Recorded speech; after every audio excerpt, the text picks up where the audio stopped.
Pengakuan anggota KKB tersiksa hingga kelaparan di hutan, balik ke NKRI, saya capek jadi UPM. Melansir dari tribunmedan.com, tak seperti biasa yang digambarkan dalam media sosial oleh kelompok kriminal bersenjata KKB di Papua untuk menyampaikan informasi propaganda. Kehidupan kelompok yang kini dicap sebagai teroris itu ternyata menderita di dalam hutan. Fakta baru itu terkuak dari mulut mantan anggota KKB di Papua. Mantan anggota KKB pimpinan Purwenda di Leni Jaya, Papua yang mengaku dirinya lebih nyaman bergabung dengan NKRI saat ini. Dilansir dari tribunmedan.com, dari tribunmedan.com melalui akun Instagram Wakat Satgas Humas Ops Nemangkawi AKBP Arif Fajar Satria. Sosok pria bernama Delison Trenggeng itu kini telah lepas dari KKB dan bahkan kembali ke pangkuan NKRI. Delison sendiri turut mengaku telah mendukung TNI Polri yang saat ini berusaha untuk melindungi warga di Papua.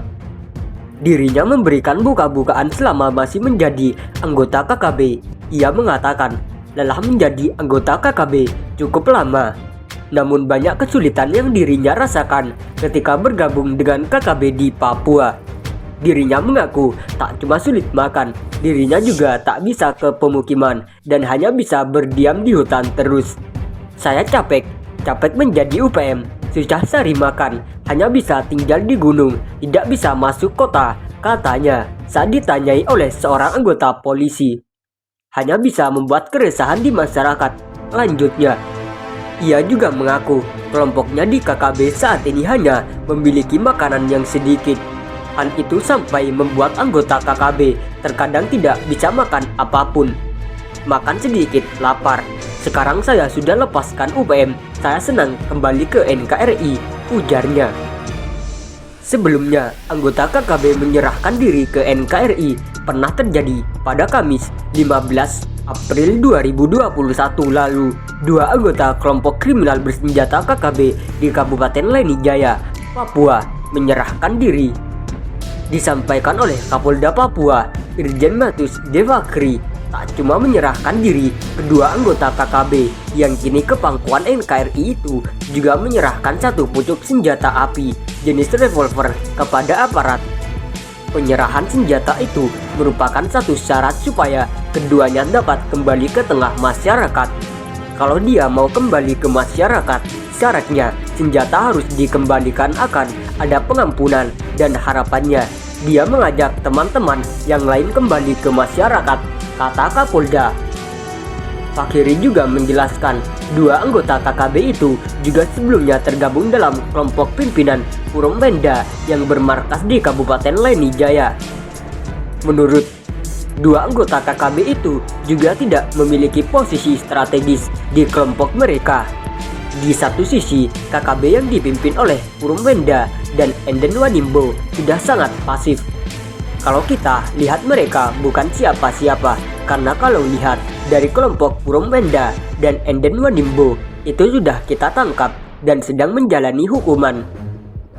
Kalau Waimumnya, pemimpin yang sadis itu pada 2014-2015 sudah kita tangkap, ujar dia. Disampaikan Fakiri akan ada pula proses hukum terhadap kedua anggota KKB itu. Tentunya kami akan melihat perbuatan pidana apa yang pernah dilakukannya, katanya. Kedua pun diharapkan bisa kembali memiliki kehidupan yang layak di tengah masyarakat. Kita jangan lagi membuat langkah-langkah yang membuat mereka kecewa. Akhirnya mereka keluar dan melakukan lagi hal-hal yang mereka lakukan dulu, kata Fakiri.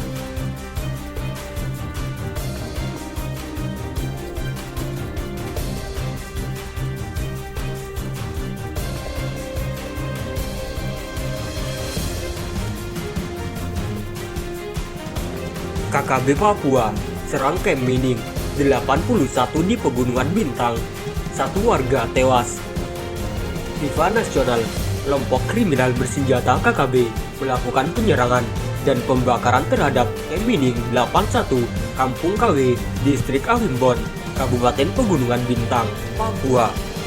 Peristiwa itu terjadi pada Sabtu 5 November 2022 sekitar pukul 18.00 WIT.